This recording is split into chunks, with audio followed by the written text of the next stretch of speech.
Merdeka Belajar adalah kebijakan besar dalam rangka mewujudkan transformasi pengelolaan pendidikan di Indonesia. Salah satunya dengan menghapus ujian nasional atau UN diganti dengan asesmen kompetensi. Asesmen nasional sendiri terdiri dari 3 bagian, yaitu asesmen kompetensi minimum atau AKM, kemudian survei karakter, dan survei lingkungan belajar. Diterapkannya kebijakan ini merupakan penanda perubahan paradigma evaluasi pendidikan dan peningkatan sistem evaluasi pendidikan. Tujuan utamanya mendorong perbaikan mutu pembelajaran dan hasil belajar peserta didik.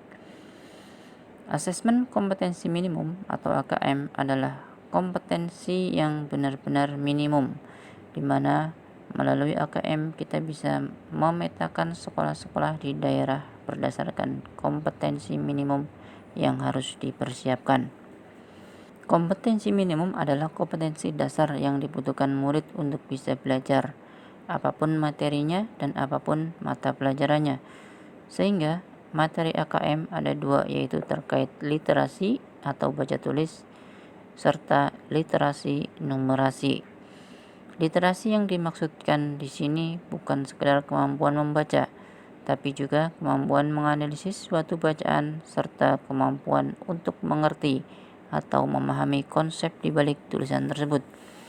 Sedangkan numerasi adalah kemampuan menganalisis menggunakan angka, serta menekankan literasi dan numerasi bukan tentang mata pelajaran bahasa atau matematika, melainkan kemampuan murid agar dapat menggunakan konsep literasi ini untuk menganalisa sebuah materi. AKM dan survei karakter terdiri dari soal-soal yang mengukur kemampuan bernalar menggunakan bahasa, kemampuan bernalar menggunakan numerasi, dan penguatan pendidikan karakter. Dan AKM dirancang untuk mengukur capaian peserta didik dari hasil belajar kognitif, yaitu literasi dan numerasi. Bagian lain dari asesmen nasional adalah survei karakter yang dirancang untuk mengukur capaian peserta didik dari hasil belajar sosio-emosional berupa pilar karakter untuk mencetak profil pelajar Pancasila.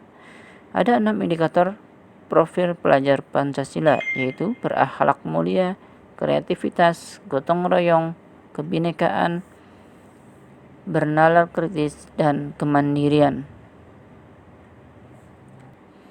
Alasan AKM memilih literasi dan numerasi karena literasi membaca dan numerasi adalah 2 kompetensi minimum bagi siswa untuk belajar sepanjang hayat dan dapat berkontribusi kepada masyarakat.